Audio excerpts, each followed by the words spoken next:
వినాయక వ్రత కథ చదివేవారు పూజలో కూర్చునేవారు ముందు చేతుల్లో కొన్ని అక్షింతలు వేసుకోవాలి. కథ పూర్తయిన తర్వాత వాటిని తన శిరస్సుపై ఉంచుకోవాలి. తన భక్తుడైన గజాసును కోరిక మేరకు అతడి ఉదరంలో ఉన్న పరమేశ్వరుడు మహావిష్ణువు విముక్తి కల్పించడంతో భర్త రాకకు పార్వతి కైలాసంలో ఎదురుచూస్తోంది. శివుడి కోసం ఎదురుచూస్తూ స్నానానికి సిద్ధమైంది. స్నానానికి వెళ్తూ దేహానికి నలుగు పిండిని అద్దుకుంది.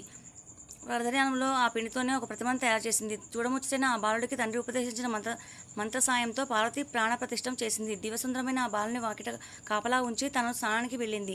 అంతలో అక్కడికి వచ్చిన శివునిని ఆ బాలుడు అడ్డుకున్నాడు. ఆగ్రహవేశాలకు లోనైన శివుడు ఆ బాలుని శిరస్సును తన శిశులంతో ఖండించాడు. ఆ శబ్దానికి బయటికి వచ్చిన పార్వతీదేవి జరిగిన ఘోరం చూసి కన్నీళ్లు పెట్టుకుంది. దీంతో శివుడు గజముఖుడి శిరస్సును తెప్పించి ఆ బాలుడికి అతికించి ప్రాణం పోసి గజానుడు అని పేరు నామకరణం చేశాడు. భాద్రపద శుద్ధ చవితి నాడు గణాధిపత్యం కట్టబెట్టాడు.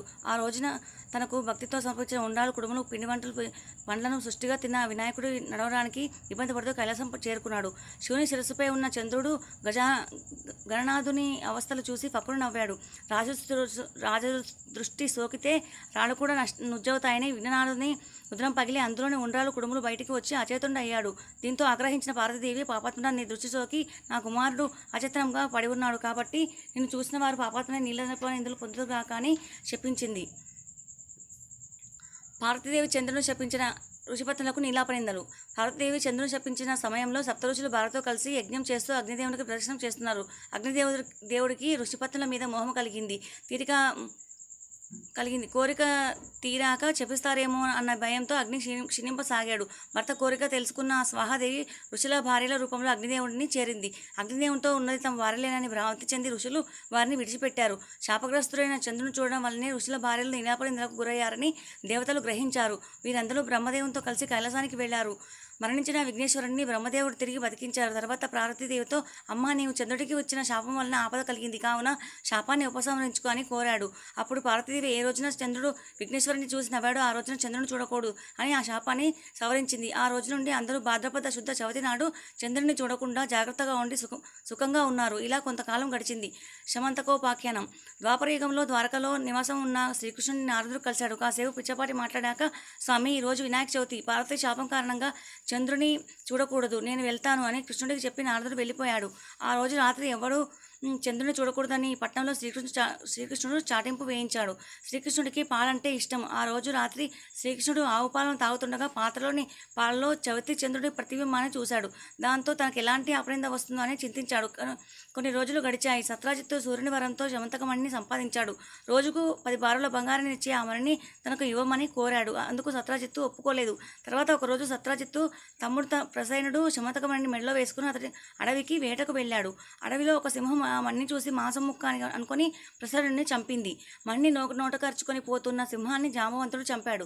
శమంతకమణిని కొండహుగులో ఉన్న తన కూతురు జాంబవతికి ఆట వస్తువుగా ఇచ్చాడు. మరుసటి రోజు సత్రాజిత్తు తమ్ముడి మరణ వార్త విన్నాడు. శ్రీకృష్ణుడు తన తమ్ముడిని చంపి శమంతకమణిని అపహరించాలని నిందించాడు. శ్రీకృష్ణుడు అది విన్నాడు. భాద్రపద శుద్ధ చవితికి రోజు చంద్రబింబాన్ని చూసిన దోషం వల్ల తన మీద నింద పడింది అనుకున్నాడు. శమంతకమణిని వెతుకుతూ అడవికి వెళ్ళాడు. ఒక చోట ప్రసన్నుడు శవం కనిపించింది. అక్కడ నుంచి సింహం అడవులు కనిపించాయి. వెతుకుతూ వెళ్ళి ఒక పర్వత గుహలోకి ప్రవేశించాడు. అందులో ఉన్న ఉయ్యాలకు కట్టిన మణిని చూసి దాన్ని తీసుకుని బయటకు రాసాగాడు. వెంటనే జాంబవతి పెద్దవాగా ఎడవసాగింది. కూతురి ఏడుపు విని జాంబవంతుడు కోపంతో శ్రీకృష్ణుడిపై యుద్ధానికి తడబడ్డాడు. వారిద్దరి మధ్య 28 రోజులు యుద్ధం జరిగింది. జాంబవంతుడి శక్తి తగ్గిపోయింది. తనతో యుద్ధం చేస్తున్నవాడు శ్రీరామచంద్రుడని తెలుసుకున్నాడు. త్రేతాయుగంలో జాంబవంతుడు శ్రీరాముతో యుద్ధం చేయాలని కోరాడు. ఆ కోరికను ఇప్పుడు శ్రీకృష్ణుడి రూపంలో వచ్చి తీర్చాడని గ్రహించాడు. శ్రీకృష్ణుడికి నమస్కరించి శమంతకమణితో పాటు కుమార్తెని జాంబవతిని కూడా ఆయనకు సమర్పించాడు. శ్రీకృష్ణుడు శమంతకమణిని తెచ్చి సత్రాజిత్తుడికి ఇచ్చాడు. నిజం తెలుసుకున్న సత్రాజిత్తు తనకు క్షమించమని శ్రీకృష్ణుడిని వేడుకున్నాడు. తన కుమార్తె సత్యభామను ఇచ్చి వివాహం జరిపించాడు. శమంతకమణిని కూడా శ్రీకృష్ణుడికి ఇచ్చాడు. ఆ సమయంలో అక్కడికి వచ్చిన మునులు శ్రీకృష్ణుడికి మీరు సమర్థులు కనుక మీపై పడిన నిందను పోగొట్టుకోగలిగారు. మా వంటి వారికి ఏది గతి అన్నారు. భాద్రపద శుద్ధ చవితి నాడు యథావిధిగా వినాయకుడిని పూజించి ఈ శమంతక మనోపాఖ్యానాన్ని విని అక్షంత తలపై వేసుకున్న వారికి ఆ రోజు చంద్రదర్శనం అయినా కూడా అపనిందలు కలగవు అని శ్రీకృష్ణుడు చెప్పాడు. ఆనాటి నుంచి ప్రతి సంవత్సరం భాద్రపద శుద్ధ చవితి రోజు దేవతలు, మనుషులు తమ శక్తి తగినట్టుగా గణపతిని పూజించి తమ కోరికలు తీర్చుకుంటున్నారు. ఈ కథను చదివి కానీ విని కానీ తలపై అక్షింతలను వేసుకొని వినాయక వ్రతాన్ని ముగించాలి. చివరిగా వినాయకుడిని ఎదుట వీలైనన్ని గుంజీలు తీసి సాష్టాంగ నమస్కారాలు చేయాలి.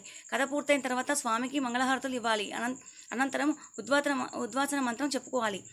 నేను ఉద్వాసన మంత్రం చెప్పుకోవట్లేదండి, ఎందుకంటే నేను ఉట్టిగా కదిలిస్తున్నాను. ఎందుకంటే రేపు పొద్దున తీసేస్తామని అనుకుంటున్నాను. సో నేను ఉద్వాసన మంత్రం చెప్పట్లేదు.